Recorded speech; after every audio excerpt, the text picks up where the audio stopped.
जय श्री माँ काल हरिहर। ज्ञान ही धर्म है और अज्ञान ही अधर्म। ज्ञान ही पूरी मानव जाति को एक करेगा। वास्तविक आत्मज्ञान, जहां पूर्ण मानव जाति को वास्तविक सत्यता की सहज आत्मज्ञान प्राप्त होगा, वहीं पे पूर्ण मानव जाति को अस्तित्व की विद्या प्राप्त होगी। अर्थात जैसा अस्तित्व है पूरा ब्रह्मांड, वैसा हमको समझ में आ जाना, जान लेना, पहचान लेना, और उसके बाद उसका निर्वाह कर लेना ही मानव जाति में संतुष्टि लाती है। ज्ञान ही संतुष्टि लाएगी और अज्ञान ही मानव असंतुष्टि को प्राप्त होता है। तो जब तक मानव जाति में वास्तविक सत्य प्राप्त नहीं होगा, तब तक मानव जाति में संतुष्ट हो नहीं सकता। जिसने वास्तविक सत्य को प्राप्त कर लिया वो संतुष्ट ही होगा, वह असंतुष्ट हो नहीं सकता। तो यह बोला जा रहा है कि पूर्ण मानव जाति में आज काय की खोज चल रही है। किसकी खोज चल रही है? पैसे की कि ज्ञान की? यदि उद्देश्य पैसा है तो याद रख लीजिए वो व्यक्ति हमेशा असंतुष्ट होगा। जिसकी खोज पैसा है, नाम है, काम है, दाम, काम और नाम, जिसका खोज ये है, तो याद रख लीजिए वो व्यक्ति हमेशा असंतुष्ट ही रहने वाला है। और जो व्यक्ति असंतुष्ट है तो वो किस कारण से हो रहा है? वो हो रहा है कल्पित मिथ्या के कारण, जो कि मनगढ़ंत बहुत सारी काल्पनिक चीजें, मायावी चीजें बना दी गई है, और जिस कारण से पूरी मानव जाति को भ्रम पैदा हो रहा है। और भ्रम पैदा होने से मानव जाति में अज्ञानता हो रही है, और अज्ञानता से पूर्ण मानव जाति में मायावी अविद्या ग्रहण कर रहा है।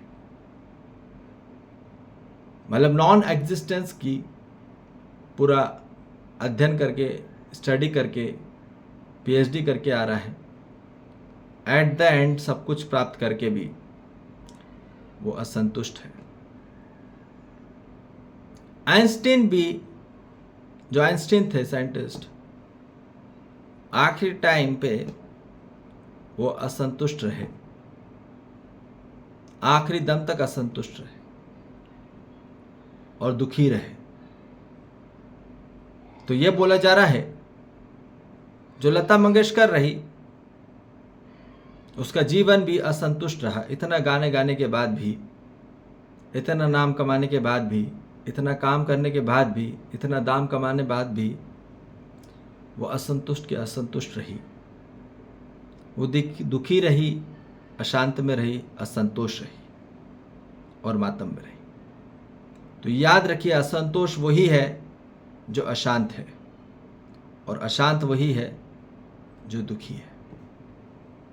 ठीक? तो संतुष्ट कौन होगा? संतुष्ट वही होगा जिसने शांति को प्राप्त कर लिया है, निश्चित निरंतरता। और शांति वही होगा, शांत वही होगा जिसने निश्चित निरंतर सुख को प्राप्त कर लिया है।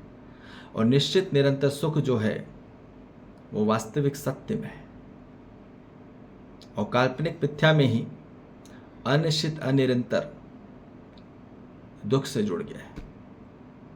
समझ में आ रही बात? इस कारण से याद रखिए, बोला जा रहा है कि असंतुष्ट व्यक्ति ही हमेशा लड़ाई करता है। आज जितने भी किसी को भी बहुत ज़्यादा क्रोध आ रहा है, गुस्सा आ रहा है, लड़ाई कर रहा है, घर में ले लो या ऑफिस में, कहीं पर भी, अपने से ले लो या पराये से, तो वो कहीं ना कहीं बहुत ज़्यादा असंतुष्ट है। और असंतुष्ट इसलिए कि बहुत ज़्यादा अशांत है वो। और अशांत इसलिए कि बहुत ज़्यादा वो दुखी है, शोषित है। तो ये बोला जा रहा है कि उसने ज्ञान को प्राप्त नहीं करा, अज्ञान इकट्ठा कर लिया। और ये बोला जा रहा है कि संतुष्ट व्यक्ति कभी लड़ाई करता ही नहीं, कभी नहीं लड़ाई करता। असंतुष्ट व्यक्ति ही लड़ाई करता है, अपराध करता है और युद्ध करता है और गलती पे गलती करता है। क्या? गलती पे अनेक गलती करता है। गलती में अनेक होता है, ठीक, और बार बार होता है। और जहां मानव संतुष्ट हो जाएगा वहां लड़ाई नहीं करता व्यक्ति। जिसने सत्य को प्राप्त कर लिया, जिसने धर्म को प्राप्त कर लिया, कि जिसने सत्य को प्राप्त कर लिया उसने धर्म को प्राप्त कर ही लिया। याद रख लिया, जिसने सत्य को प्राप्त किया उसी ने धर्म को प्राप्त किया, और धर्म से ही ज्ञान आएगा। समझ में आ रही बात? जिसने सत्य को प्राप्त किया उसी ने धर्म को प्राप्त करके उसके जीवन में ज्ञान आता है। सत्य से ही जागृति आती है। समझ में आ रही बात? जिसने सत्य को प्राप्त कर लिया वो जागृति को प्राप्त हो गया, ठीक। और जिसने गलत को प्राप्त कर लिया वो बेहोशी में रह गया। और जिसने बेहोशी को प्राप्त कर लिया उसने अधर्म को प्राप्त कर लिया। याद रख लीजिए। और जिसने सत्य को प्राप्त कर लिया उसने धर्म को प्राप्त कर लिया। धर्म हुआ तो ज्ञान आ ही जाएगा, ठीक। और ज्ञान आया तो उसमें समझ आ ही जाएगी, और समझ आए तो न्याय आ ही जाएगा, ठीक। बात समझ में आ रही है? नहीं तो आज पूरी मानव जाति बेहोशी को प्राप्त होके अधर्म को प्राप्त हो रही है, और अज्ञानता आ रही है उसमें, और अज्ञानता से उसमें ना समझी है, और ना समझी होने कारण उसमें अन्याय हो रहा है, उसको अन्याय ही लग रहा है। समझ में आ रही बात? तो ये बोला जा रहा है कि असंतुष्ट व्यक्ति ही हमेशा गड़बड़ी में है, पूरा डिसऑर्गेनाइज्ड है, डिसअलाइन है, और बहुत तरीके से डिसएंगेज है, ठीक। तो यह बोला जा रहा है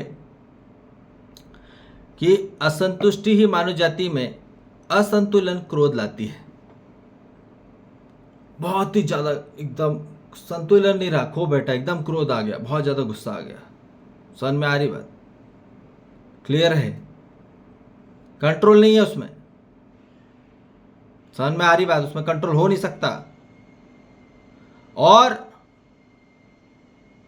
वहीं पे जहां क्रोध आया वहां फिर घृणा होगी। If there is angry definitely there will be hateness, will be there. तो याद रखिए, जहां हेटनेस रहता है वहीं आदमी ब्लेम करता है, और जहां ब्लेम करता है वहीं फ्लेम होता है। तो इसलिए बोला जा रहा है कि हर मानव जाति को संतुष्टि की ओर बढ़ना है। संतुष्टि को प्राप्त होगा, सेटिस्फैक्शन को प्राप्त होगा, तभी मानव जाति में क्या होगा? बोध होगा, ठीक। वहां क्रोध नहीं हो सकता, वहां बोध होगा। बोध होके ही प्रेम होगा। बात समझ में आ रही है? क्लियर है?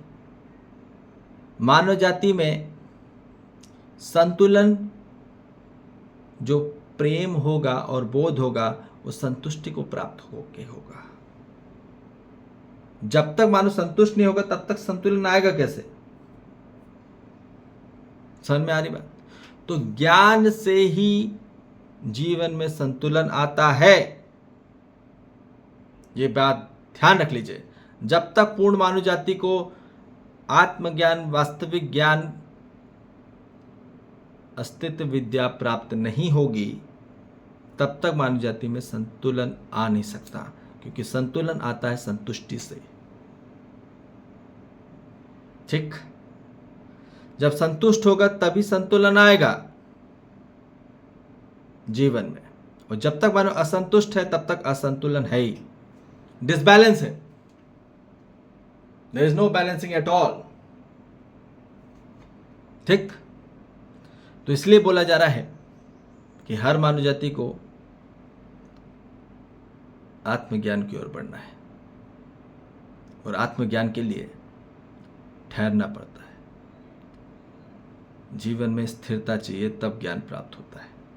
ठहरना पड़ता है, ठहराव चाहिए, तभी गहराव आएगा, तभी डीपली में जा पाएंगे, तभी हम समझ पाएंगे। और जो आदमी जितनी जल्दी में है, तो आदमी पैसे तो कमा लेगा, नाम तो कमा लेगा, दाम तो कमा लेगा, पर वो संतुष्ट नहीं हो पाएगा और संतुलन नहीं आ पाएगा जीवन में। तो इसलिए जहां मानव को वास्तविक संतुष्टि चाहिए, तो वास्तविक सत्यता के आत्मज्ञान को प्राप्त होना होगा। ठीक है, तो इसलिए ज्ञान को जीवन में लाइए, अज्ञान को नहीं। ज्ञान ला लीजिए, अज्ञान अपने आप हट जाएगा। ठीक है, ज्ञान को हटाना नहीं है, न धकेलना है, न कुछ करना है। अपने जीवन में बस संपूर्णता स्वरूप में, निश्चित निरंतरता में वास्तविक सत्य के ज्ञान को ग्रहण करना है और विसर्जन करना है। यही कार्यक्रम है। ठीक है जी, जय श्री महाकाल, हरिहर।